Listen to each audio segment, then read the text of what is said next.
Assalamualaikum warahmatullahi wabarakatuh. Perkenalkan, nama saya Halida Pirmala dengan akhiran NPM 010 dari kelas A. Di sini saya akan mempresentasikan teori behaviorisme Edward Thorndike untuk memenuhi tugas akhir mata kuliah teori belajar bahasa dengan dosen pengampu Bunda Weli Nores Kartadirija, Sarjana Pendidikan, Magister Pendidikan. Baik, lanjut saja ke materi.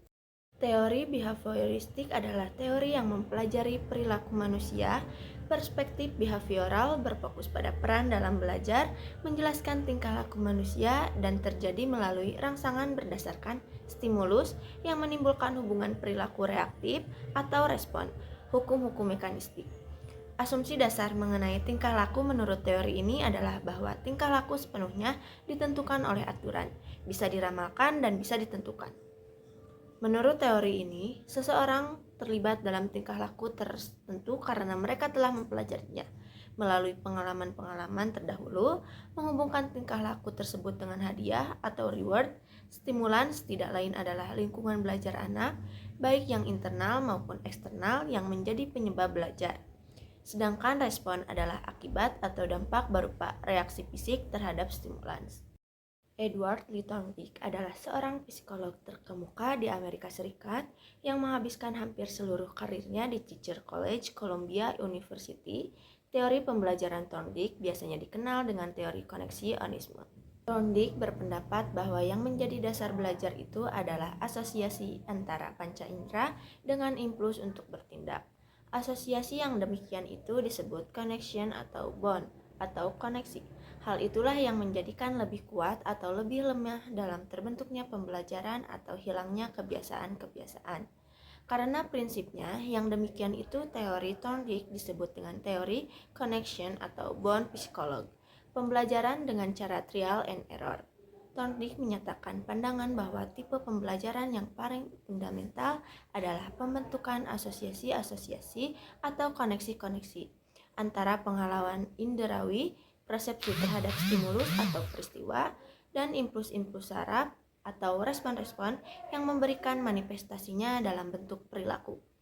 Thorndike percaya bahwa pembelajaran sering terjadi melalui rangkaian eksperimen, trial and error.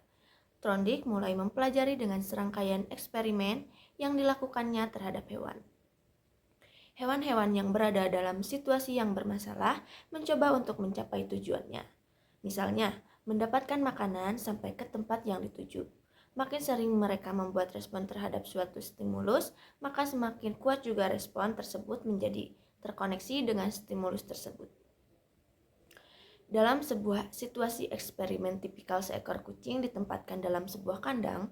Seekor kucing dapat membuka sebuah lubang dengan menyentuh sebuah bel yang telah disetel dalam sangkar.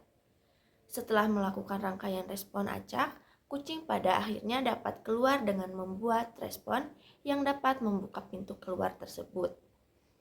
Setelah itu, kucing ditaruh kembali dalam kandang dan diulang lagi sampai beberapa kali.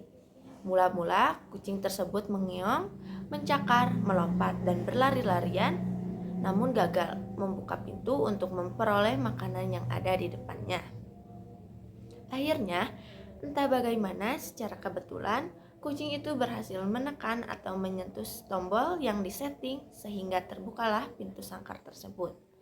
Eksperimen ini kemudian dikenal dengan instrumental conditioning. Artinya, tingkah laku yang dipelajari berfungsi sebagai instrumental atau penolong untuk mencapai hasil atau ganjaran yang dikehendaki.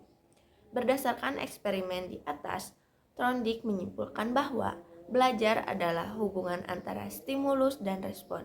Itulah sebabnya teori koneksionisme juga disebut dengan SR Bond Theory dan SR Psychology of Learning.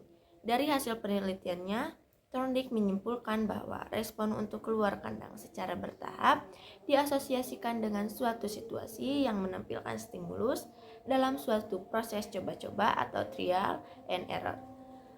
Respon yang benar secara bertahap diperkuat melalui serangkaian proses coba-coba, sementara respon yang tidak benar melemah atau menghilang. Teori koneksionisme Thorndike ini juga dikenal dengan nama instrumental conditioning karena respon tertentu akan dipilih sebagai instrumen dalam memperoleh reward atau hasil yang memuaskan. Ada beberapa tahapan proses perkembangan dalam teori Thorndike, yaitu pertama, hukum kesiapan atau yang disebut dengan law of readiness. Menurut hukum ini, hubungan antara stimulus dan respon akan mudah terbentuk manakala ada kesiapan dari diri individu. Jadi, implikasi dari hukum ini adalah keberhasilan belajar seseorang sangat tergantung dari ada tidaknya kesiapan. Yang kedua, hukum latihan. Hukum latihan yang disebut dengan law of exercise. Hukum ini menjelaskan kemungkinan kuat dan lemahnya hubungan stimulus dan respon. Hubungan atau koneksi antara kondisi perangsang dengan tindakan akan menjadi lebih kuat karena adanya latihan, yaitu law of use, dan koneksi-koneksi itu akan menjadi lemah karena latihan tidak dilanjutkan atau dihentikan. Jadi hukum ini menunjukkan bahwa hubungan stimulus dan respon akan semakin kuat manakala terus-menerus dilatih atau diulang. Sebaliknya, hubungan stimulus respon akan semakin lemah manakala tidak pernah diulang, maka akan semakin dikuasailah pelajaran tersebut. Ketiga, hukum efek, law of effect. Hukum ini menunjukkan pada kuat atau lemahnya hubungan antara stimulus dan respon tergantung pada akibat yang ditimbulkannya.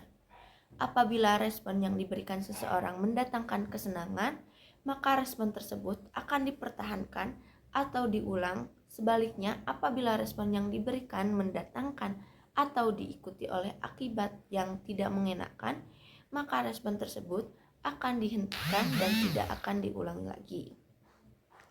Keempat, hukum sikap, law of attitude, yaitu hubungan stimulus respon yang cenderung diperkuat bila akibatnya menyenangkan dan sebaliknya cenderung diperlemah jika akibatnya tidak memuaskan. Jadi koneksi antara kesan pasca indera dengan kecenderungan bertindak dapat menguatkan atau melemah tergantung pada buah hasil perbuatan yang pernah dilakukan. Adapun langkah-langkah pelaksanaan teknik yaitu dengan menggunakan metode inquiry sebagai berikut.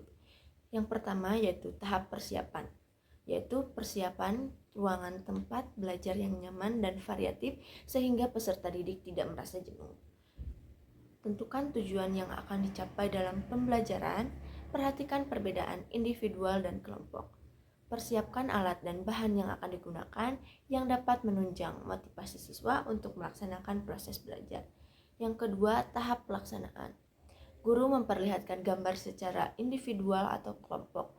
Apabila dilakukan secara kelompok, maka buatlah menjadi beberapa kelompok yang terdiri dari 4 atau 5 orang.